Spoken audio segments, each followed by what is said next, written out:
செய்திகள் வாசிப்பவர் சிவசக்தி ஸ்டாலின்.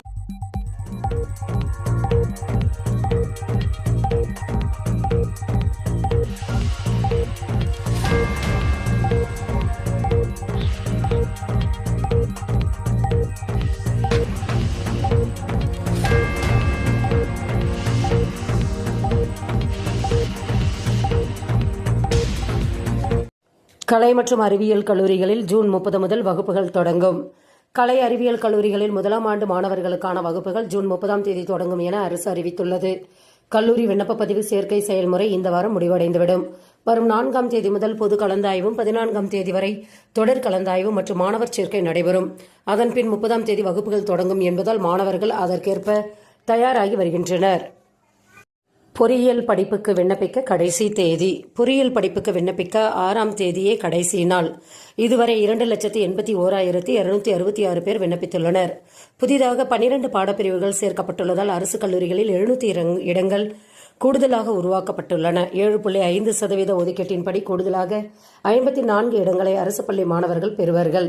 மேல விவரங்களுக்கு www.tneaonline.org என்ற இணையதளத்தை பார்க்கலாம். அரசு பள்ளி மாணவர்களும் இனி ஆங்கிலத்தில் பேசலாம். அரசு பள்ளி மாணவர்களின் ஆங்கில திறனை மேம்படுத்த லெவல் அப் என்ற புதிய திட்டத்தை பள்ளிக்கல்வித்துறை அமல்படுத்தியுள்ளது.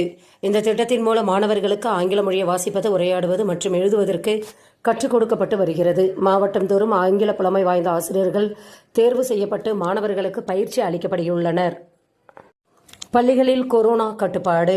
அமைச்சர் மா. சுப்பிரமணியன். கொரோனா பரவலுக்கு மத்தியில் கோடை விடுமுறை முடிந்து பள்ளிகள் நேற்று முதல் திறக்கப்பட்டுள்ளன. இதனால் பள்ளிகளில் கொரோனா கட்டுப்பாடு வருமா என அமைச்சர் மா. சுப்பிரமணியனுடன் கேள்வி எழுப்பியுள்ளனர். அதற்கு பள்ளிகளில் மாணவ மாணவிகளுக்கு எவ்வித கட்டுப்பாடும் இல்லை.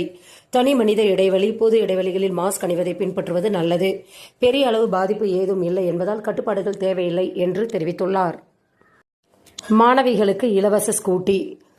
ராஜஸ்தான் அரசு அறிவிப்பு. தமிழகத்தின் புதுமை பெண் திட்டத்தை போல் பெண்கள் உயர்கல்வி பயில்வதை ஊக்குவிக்க மற்ற மாநில அரசுகளும் திட்டங்களை வைத்துள்ளன. அதில் ஒன்று ராஜஸ்தான் அரசின் இலவச ஸ்கூட்டி திட்டம். +2ல் 65% மார்க் எடுத்து கல்லூரியில் சேரும் மாணவர்கள் இதற்கு விண்ணப்பிக்கலாம். தகுதியானவர்களுக்கு ஸ்கூட்டியுடன் ஹெல்மெட், இன்சூரன்ஸ், 2 லிட்டர் பெட்ரோல் வழங்கப்படும். ஆனால் 5 ஆண்டுகளுக்கு இந்த ஸ்கூட்டியை விற்க முடியாது என தகவல்கள் வெளியாகியுள்ளன. செய்திகள் நிறைவடைந்தன. வணக்கம்.